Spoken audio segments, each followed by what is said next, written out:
After every mission, we are required to debrief to higher headquarters about what went down. Whether the mission went well, or if it turned into a nut roll, we have to talk about it. We learn from the good, the bad, the ugly, when we talk out loud about the 5 W's of who, what, where, when, and why. Guilt is something that needs to be debriefed. Guilt is not a popular topic. Many avoid it like an IG inspection, and we all know why. It hurts. Guilt weighs us down like a 150-pound rucksack. There's great fear that if we verbalize the pain, the beast becomes larger. For us guys who served in uniform, it is essential to talk about guilt. Get it out in the open, in a safe place of trust, and let God take it away. You all know rules returning home from deployment. One of the biggest is no contraband ordinance. There's good reason for this. When I was a kid, someone brought home an enemy hand grenade from theater. His younger brother found it and decided to show it to his friends. As they were playing with it, the grenade exploded, snuffed out the life of 7 children in a small Midwestern city. Dang, what a waste. So unnecessary. Guilt is just as dangerous as a contraband grenade. When we carry around guilt, we are like a grenade on a short fuse. We feel guilty. We don't know how to handle it. We push back loved ones and distance ourselves emotionally or physically.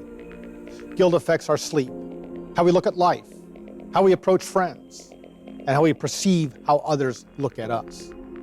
Many ask, why did I come home and my battle buddy die? If you have laryngitis, the first thing a doctor tells you, don't talk. Might work for the voice box, but it crushes the spirit. Deep within the soul of a warrior is a need to address the guilt. We carry it around with us. All too often, we cannot hear the voice of forgiveness because the roar of guilt is deafening. There's a story in the Bible about King David, also called the Warrior King. He committed a great sin. He hid it in silence. After his confession, forgiveness, and restoration, he would write, "When I kept silent, my bones wasted away through my groaning all day long. For day and night your hand was heavy on me. My strength was sapped in the heat of summer." Sound familiar? The situation is desperate and clear. David is isolated. He cannot engage in meaningful relationships. He's in physical pain, groaning and moaning from the guilt.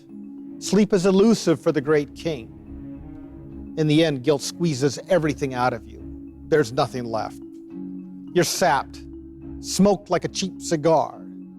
No good to anybody, family, friends, to yourself.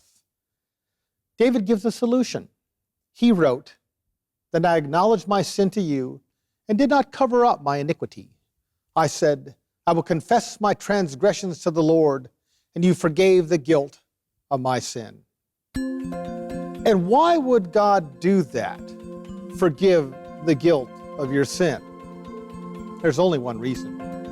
Because someone took your guilt upon himself. That someone? God's only Son, Jesus Christ. Forgiveness is described as giving up the right to be angry. Because Jesus took the cause of your guilt to the cross, God gave up his right to be angry with you. Confessing your sin to him is not like telling him a secret. Jesus knew it before you did it. He was punished for the crime before it was committed. That is why he can forgive the guilt of your sin. So when God forgives, you are forgiven. End of story as far as God is concerned. When Jesus said, "It is finished," it was, is, and always will be. But what if you have done that and still cannot escape the crushing weight of guilt? Listen to the words of the Apostle John. "Even when our hearts condemn us, God is greater than our hearts." Our relationship with God is not based upon how we feel it. It is based upon what he declares. "Blessed is the one whose transgressions are forgiven, whose sins are covered. Blessed is the one whose sin the Lord does not count against them. Have you debriefed with God about your guilt? If not, it's time.